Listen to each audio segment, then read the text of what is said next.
All right, let's just dive right into this explainer. Today, we're unpacking a really fascinating collision between massive macroeconomic investments and a deeply technical, almost invisible hardware crisis. See, on one hand, we've got this explosive AI boom that is completely reshaping the global semiconductor industry.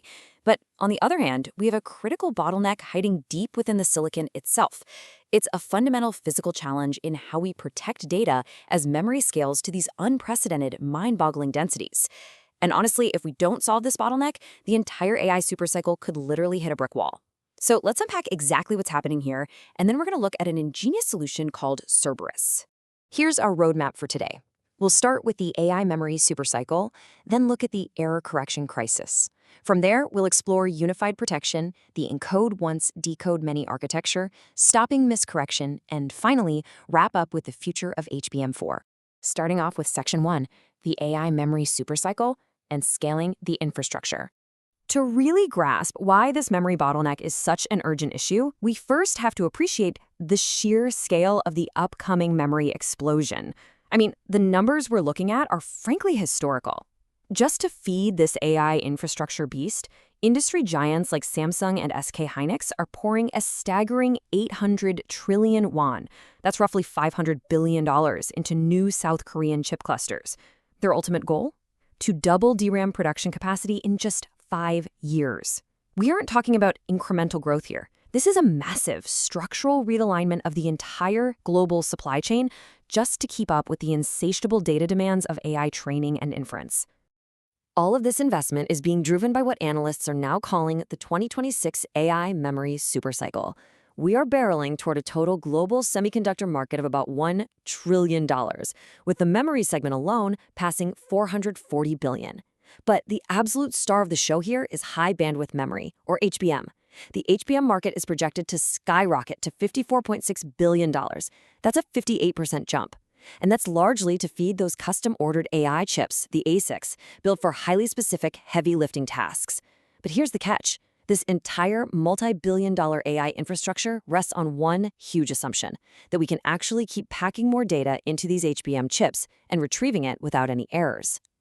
Which brings us to Section 2, the error correction crisis, or the hidden bottleneck. This is exactly where the macroeconomic dream collides with harsh physical reality. Because as we pack more data into tighter and tighter physical spaces, fault rates naturally go up. To handle this, the industry has basically cobbled together 3 independent security checkpoints, which are known as error-correcting codes, or ECC. You've got link ECC protecting data during transmission, on-die ECC fixing manufacturing defects locally right inside the DRAM, and then system ECC at the processor level ensuring end-to-end recovery. But there's a fatal flaw in this setup. It's literally like hiring 3 separate security guards who completely refuse to use their radios to talk to each other. Because these layers evolved independently over time, they just don't communicate at all. And that lack of communication, it creates some severe, completely unsustainable inefficiencies. First up, you get redundancy bloat. Each layer demands its own dedicated parity bits, which just wastes incredibly valuable storage space that you'd rather use for actual AI data. Second, you end up with unprotected gaps. Take stacked devices like HBM, for example. They use through silicon vias. Think of them as microscopic data elevators connecting the different chip layers. Well, those are a major fault point. And because these TSV faults happen outside the scope of the on-die protection, but before the system layer kicks in, they can just slip right through the cracks. And finally, we hit the absolute most dangerous flaw of all, destructive interference. So it begs the question, right? What actually happens when these totally isolated protection layers start conflicting with one another? Like, what takes place when an error pops up that is just slightly too complex for that local on-die ECC to handle, while the overarching system ECC is just sitting there waiting blindly for the data? Well, here's your nightmare scenario. Let's say a double-bit error occurs, but the local on-die layer is only designed to fix a single-bit error. It essentially panics. It attempts a fix anyway, and in the process, it accidentally flips a third perfectly good bit. This is called a miscorrection. It amplifies a manageable error into a sprawling, multi-symbol cluster that the system layer upstairs is no longer powerful enough to fix. This phenomenon leads straight to silent data corruption, and if you're running a trillion-dollar AI training model, silent data corruption can completely ruin the entire model, and the worst part is, you wouldn't even know what happened until it was way too late. Let's move to Section 3, Enter Cerberus and unified protection. Fortunately, this is where a truly remarkable architectural breakthrough called Cerberus comes into play. Cerberus is an elegant cross-layer architecture built specifically to rescue next-generation memories like HBM4 and LPDDR6 from this exact crisis. Instead of those three isolated bodyguards stepping all over each other, Cerberus unifies them using a framework called EODM, which stands for Encode Once, Decode Many. You can think of it like one universal top-tier security clearance. The memory controller generates the redundancy just once, but that exact same pool of redundant data is cleverly reused by the link layer for immediate detection, by the on-die layer for local repair, and by the system layer for that heavy-duty recovery. There is zero duplication and absolutely no wasted space. Section 4. Let's map out this EODM architecture. Instead of stacking up three clunky encoding systems and eating huge margins of overhead, Cerberus relies on this beautifully streamlined flow. A single shared encoder generates 32 bits of redundancy for a 256-bit data block, and then those 32 bits are selectively tapped into as the data moves through the system. The math here is co-designed so perfectly that the overarching system layer entirely encompasses the local device layer. It is, honestly, a total masterpiece of matrix-level engineering. If we trace the exact journey, it makes total sense. Step 1. The host encodes the data once, generating those 32 bits. Step 2, on the right path, the link layer borrows just 16 of those bits to instantly detect any transmission glitches. Step 3, on a read, the device layer uses those exact same 16 bits to execute a single error correction, patching up local self-faults. And finally, Step 4, the system layer uses the full, combined 32 bits to provide robust end-to-end recovery, specifically single symbol correction plus double error correction. Every single layer gets exactly what it needs from one unified source. Moving on to Section 5, stopping miscorrection propagation.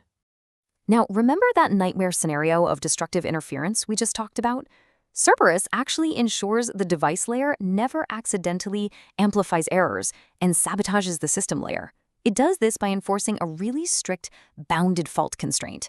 Basically, they've designed the parity check matrix so that any miscorrection made by the on-die ECC is physically contained. If the local layer gets confused by a messy multi-bit error, the resulting bad flips are mathematically trapped right inside their original 16-bit physical region. Because the error never spills over into an adjacent symbol, it can't amplify the error burden being passed up the chain. The system layer just receives one corrupted 16-bit symbol, which it is perfectly equipped to easily clean up. Problem solved. And finally, Section 6, the future of HBM4, where efficiency meets reliability.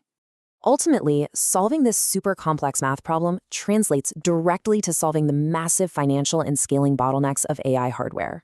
The real-world impact of this architecture is just undeniable. Consider this. Current HBM4 baseline architectures dedicate nearly 19% of their total storage purely to error protection overhead. By eliminating that redundancy bloat, Cerberus slashes that overhead down to just 12.5%. So not only does it win back over 6% of the silicon real estate, but it simultaneously upgrades the whole system to handle the exact kind of complex, multi-bit clustered errors that cause silent data corruption. It's faster, it's safer, and it literally requires less physical space. As this quote sums up perfectly, unifying our approach to error correction isn't just some clever hardware trick to save a few parity bits. It is a fundamental, non-negotiable requirement for the future of custom AI memory. As we keep pushing the absolute physical limits of semiconductor manufacturing for next-generation LPDDR6 and HBM4 systems, having coordinated cross-layer protection is really the only way to keep our data reliable without bankrupting the system's efficiency. So, I want to leave you with this provocative thought to chew on. We already know that $500 billion is flowing into new chip clusters to fuel this AI boom. But now that we see how deeply technical bottlenecks like ECC redundancy can be elegantly solved by frameworks like Cerberus, the ceiling for growth suddenly lifts entirely. As we deployed billions into these next-generation mega clusters, how rapidly is AI going to evolve now that its memory foundations are both impeccably secure and brilliantly streamlined? It's an incredibly thrilling prospect for the industry. Thank you so much for joining me for this explainer, and keep learning.